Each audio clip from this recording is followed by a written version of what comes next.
अस्सलाम वालेकुम नाज़रीन, सियासत की खबरों में आप सबका इस्तकबाल है। मैं हूं मोहम्मद असलम हुसैन। सबसे पहले नजर डालते हैं आज की कुछ अहम सुर्खियों पर। राम भक्तों की हुकूमत, गडकरी के रिमार्क से नया तनाज़ा। आरएसएस कौम परस्त तंजीम, हिंदुस्तान को मुत्तहिद रखा। बीजेपी की नई लीडर किरण बेदी का खिताब। स्वाइन फ्लू से जुमला वन्नी संवाद, मरकज से मदद तलब। काबीना के इजलास में जायजा। वबा को रोकने के लिए एहतियाती इक़दामात, मुफ्त अद्वियात की फराहमी, चीफ मिनिस्टर का वादा।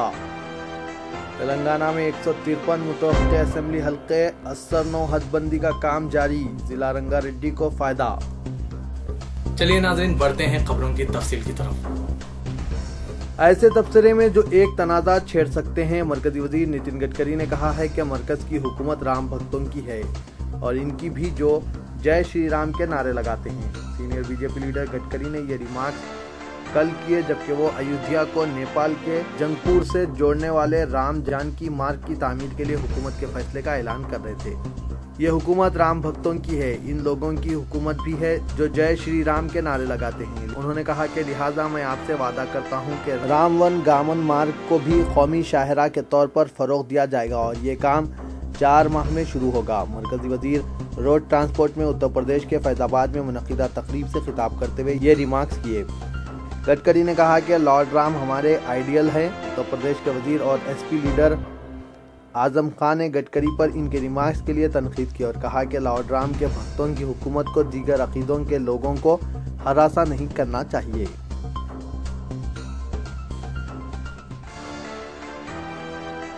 आरएसएस से कोई राब्ता न रखने वाली बीजेपी की नई लीडर किरण बेदी ने संघ को निहायत कौम परस्त करार दिया और कहा कि इसने हिंदुस्तान को मुत्तहिद रखा है। 65 साला बेदी ने, जिन्हें बीजेपी में शामिल होते ही दिल्ली की क़यादत हवाले कर दी गई, ये एहसास जाहिर किया कि आरएसएस बेहद पाबंद डिसिप्लिन तंजीम है जिसने कौम की तामीर में निहायत अहम रोल अदा किया है। किरण बेदी ने पीटीआई को दिए गए खुसूसी इंटरव्यू में कहा कि आरएसएस निहायत कौम परस्त जमात है। मेरे ख्याल में ये एक ऐसी तंजीम है जिसने हिंदुस्तान को मुत्तहिद और इसे साफ सुथरा रखा है। साबिक आईपीएस ओहदेदार ने, जो 2 साल कबल टीम अन्ना की एक अहम रुकन रह चुकी हैं, कहा कि चीफ मिनिस्टर बनने के बाद केजरीवाल के राजपथ पर मुनज़्ज़म किए गए धरना ने इन्हें पहली मर्तबा सियासत में शामिल होने की तरगीब दी ताकि दिल्ली को तसादुम की सियासत से बचाया जा सके। उन्होंने कहा कि जब से केजरीवाल सियासत में दाखिल हुआ है, दिल्ली इंतशार से दो चार है। दिल्ली में जो कुछ होता है इसका असर पूरे हिंदुस्तान पर पड़ता है। केजरीवाल ने जब चीफ मिनिस्टर की हैसियत से धरना दिया तो दिल्ली में 3 दिन तक जिंदगी थम गई थी। साबिक आईपीएस ओहदेदार ने जहां आप लीडर पर शदीद तनकीद की, वहीं आरएसएस की खुलकर सताइश की और कहा कि अवाम हकीकी आरएसएस से वाकिफ नहीं है। उन्होंने इसे करीब से देखा है। वो बेहद पाबंद डिसिप्लिन लोग हैं, वो ज़बरदस्त कौम परस्त हैं, वो नौजवानों को डिसिप्लिन सिखाते हैं। ये पूछने पर कि उन्होंने केजरीवाल के खुले मुबाहस के चैलेंज को क्यों कबूल नहीं किया, जबकि वो खुद भी 2 साल कबल सोनिया गांधी को एमडी की सदारती इंतखाबी मुहिम के तर्ज पर बीजेपी सदर नितिन गडकरी से बहस का मशवरा दे चुकी है, तो बेदी ने कहा कि वो किसी ड्रामे का हिस्सा बनना नहीं चाहती। ये कोई चैलेंज नहीं बल्कि ड्रामे के लिए है। इस जानिब तवज्जो दिलाने पर कि केजरीवाल ने जब आप कायम की थी तो उन्होंने इनके सियासत में दाखिले पर तनकीद की थी, अब वो खुद क्यों सियासत में शामिल हो गई, तो किरण बेदी ने कहा कि सियासत तब्दीली, इस्लाहात और हुक्मरानी का एक अहम वसीला है।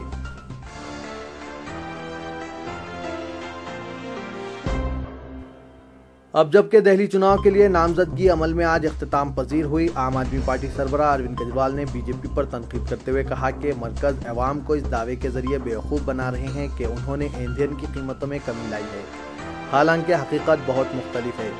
बीजेपी को करप्शन पर काबू पाने में नाकाम हो जाने का मौरिद इल्ज़ाम ठहराते हुए केजरीवाल ने कहा कि ये हुकूमत गैर ज़रूरी सताइश हासिल कर रही है। इसने पेट्रोल और डीजल की कीमतों में कमी लाई है, लेकिन हकीकत बिल्कुल तौर पर मुख्तलिफ है। उन्होंने इदा किया कि गुज़िश्ता साल जून में बैनुल-अक़वामी मार्केट में खाम तेल की कीमतें 115 अमेरिकी डॉलर फी बैरल थी और वो घटकर $47 फी बैरल हो चुकी है।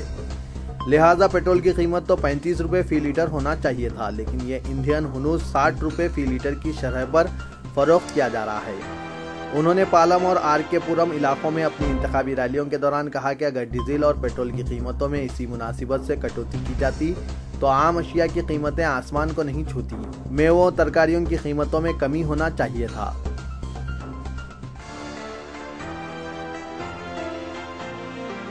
सिक्योरिटी एजेंसियों में यौम जमहूरिया तकरीब से कबल यकायक हलचल पैदा हो गई जब एक शख्स की तरफ से PCR कॉल मौसूल हुआ जिसने 26 जनवरी को पार्लियामेंट हाउस को धमाके से उड़ा देने की धमकी दी। इंक्वायरी के बाद नोएडा से ड्राइवर श्यामलाल को गिरफ्तार करके तफ्तीश की गई जिस पर इसकी धमकी गलत साबित हुई और इसके किसी दहशतगर्द तंजीम से राबित नहीं है।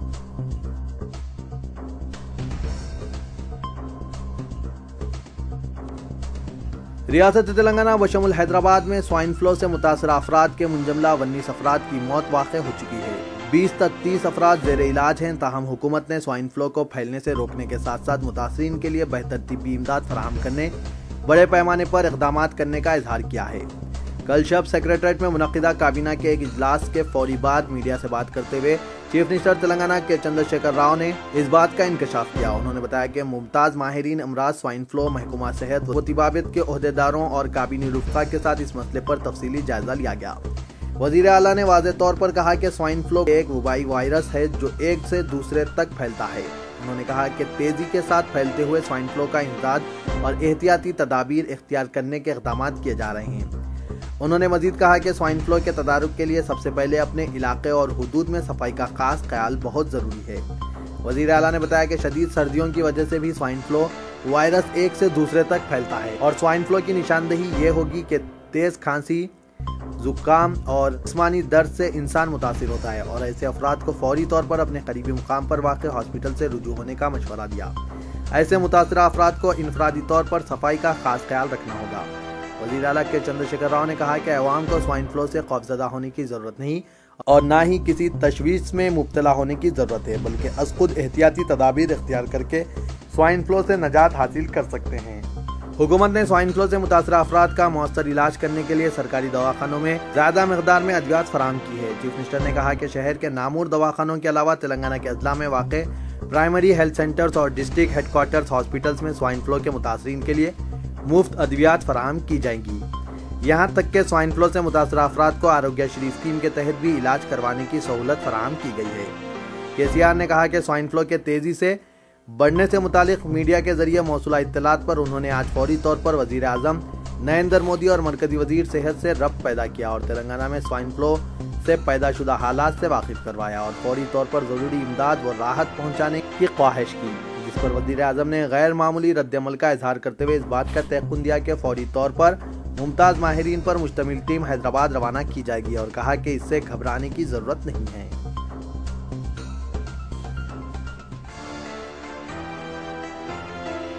नौ तश्कीलशुदा रियासत तेलंगाना में असेंबली हल्के जात की असरनो हदबंदी का काम तेजी से जारी है और तौक़े है कि तेलंगाना में असेंबली हल्कों की मौजूदा तादाद 119 से बढ़कर 153 हो जाएगी। हर जिले में असेंबली हल्कों की तादाद में इजाफा होगा और मौजूदा लोकसभा हल्कों की असरनो हदबंदी की जाएगी। असेंबली हल्कों की तादाद में इजाफे के सिलसिले में सबसे ज्यादा फायदा जिला रंगारेड्डी को होगा, जहां असेंबली हल्कों की तादाद 14 से बढ़कर 23 तक पहुंच जाएगी, जबकि दीगर अजला में 2 से 4 असेंबली हल्कों का इजाफा मुमकिन है। जिला रंगारेड्डी से ताल्लुक़ रखने वाले कायदीन में असेंबली हल्कों की तादाद में भारी इजाफे के सबब काफ़ी जोश व खरोश देखा जा रहा है, क्योंकि कई कायदीन जो गुज़िश्ता असेंबली इंतखाबात में पार्टी टिकट से महरूम हो गए थे, इन्हें आइंदा इंतखाबात में किसी हल्के से बआसानी टिकट मिल सकता है। असेंबली हल्कों का तयीन करने वाली कमेटी की उबूरी रिपोर्ट से मुतालिक आदिलाबाद में असेंबली हल्कों की तादाद 10 से बढ़कर 12 हो सकती है, जबकि निज़ामाबाद में 2, करीमनगर में 4, मेदक में 3, हैदराबाद में 2, महबूबनगर में 4, नलगुंडा में 3, वरंगल 3 और खम्मम जिला में 2 नए असेंबली हल्कों का इजाफा होगा। तेलंगाना के 10 अजला में सबसे ज़्यादा फायदा जिला रंगारेड्डी का होगा, जहां 9 असेंबली हल्कों का इजाफा होने जा रहा है। साबिक़ में अजला की आबादी की बुनियाद पर हल्कों की तश्कील अमल में लाई गई थी। 2001 मरदमशुमारी के मुताबिक 2009 में असेंबली हल्कों की हदबंदी की गई थी, जिसके बाद दही इलाकों के मुकाबले शहरी इलाकों के हल्कों की तादाद में इजाफा हुआ था।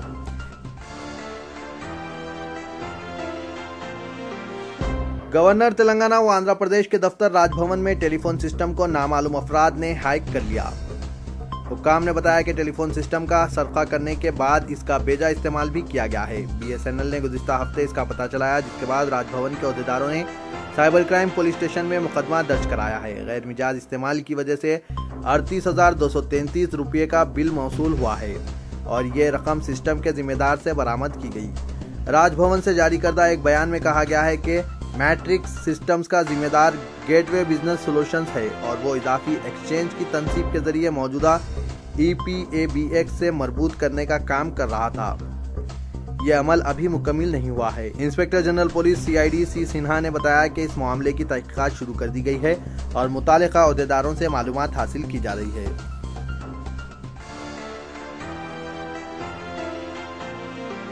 इतवार की शब पुराने शहर के आजमपुरे में पेश आए वाक़े में शहीद जनाब नूरुद्दीन शहीद के अफराद खानदान से नायब वज़ीर आला तेलंगाना रियासत अलहाज मोहम्मद महमूद अली ने मुलाकात करके वाक़े पर अफसोस का इजहार किया और अफराद खानदान को पुरसा दिया। 1 घंटा तवील मुलाकात के दौरान नायब वज़ीर आला ने मुतालिका ACP R गंगाधर और इंस्पेक्टर चादरघाट R वेंकट रेड्डी से भी तफसीलात हासिल की और फ़िरक़े वाराना नव्यत के ऐसे वाक़े की सख्त अल्फाज में मजम्मत की।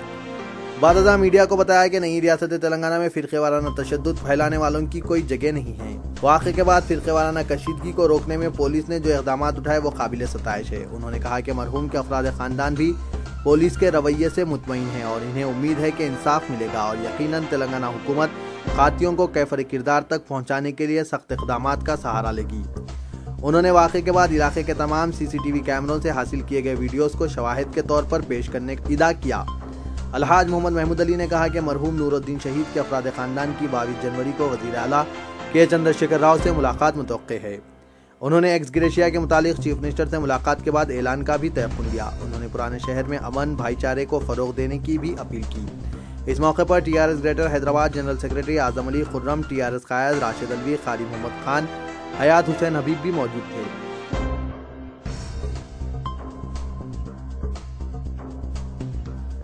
Doctor Qazi Siraj Azhar assistant professor फ्लाइंड ईरा साइंस फेयर अमेरिका ने असातिज़ा को मशवरा दिया कि वो तलबा और तालिबात के अंदर तख्लीकी और तनकीदी सलाहियतों को फ़रोग़ दें और साइंस की तालीम से लगाव पैदा करने के लिए साइंस फेयर्स का इनेकाद अमल में लाए।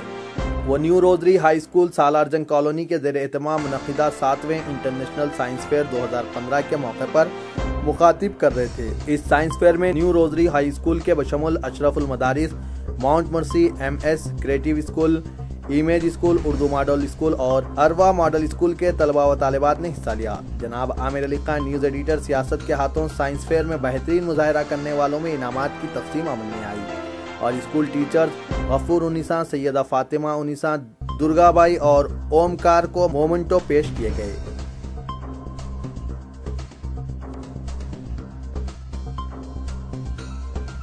इदारे सियासत व माइनॉरिटीज डेवलपमेंट फोरम के ज़ेर एहतमाम मुस्लिम लड़कियों व लड़कों की शादियों के लिए रिश्ते तय करने के सिलसिले में वालिदैन व सरपरस्तों का 37वां दुबद मुलाकात प्रोग्राम हफ्ता 24 जनवरी सुबह 10 बजे तक शाम 4 बजे ऐसे इंपीरियल गार्डन टोली चौकी में मुनक़िद होगा।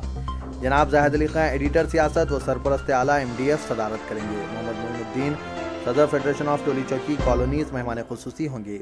प्रोग्राम में medicine, pharmacy, engineering, MBA, post graduate, graduates, intermediate, SSC, हाफिज व आलिम फाजिल, कामयाब लड़कों व लड़कियों के सैकड़ों पयामात वालिदैन व सरपरस्तों के मुशाहिदे के लिए दस्तयाब रहेंगे। इसके अलावा अक़दसानी के पयामात भी शामिल रहेंगे। दो प्रोग्राम के जरिए ताहाल 5000 से ज्यादा रिश्ते तय पा चुके हैं। जनाब आबिद सिद्दीकी सदर MDF ने बताया कि दफ्तर MDF इहाते रोजनामा सियासत पर हफ्ते में 6 दिन वालिदैन व सरपरस्तों का हुजूम रहता है, जो क़यामात का जायजा लेने के लिए जमा होते हैं। शहर के दूर दराज और अजला से भी वालिदैन व सरपरस्त मुफ्त खिदमात से इस्तेफादा किया करते हैं।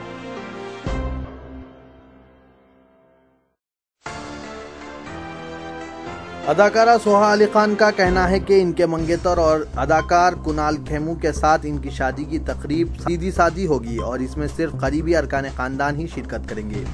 25 जनवरी को होने वाली यह शादी सोहा के भाई सैफ अली खान की अदाकारा करीना कपूर से 2 साल कबल शादी के मौके पर होने वाली धूमधाम की रिवायत से हटकर होगी। 36 साल अदाकारा ने कहा कि उन्होंने अभी तक अपनी शादी के लिबास का इंतखाब नहीं किया है।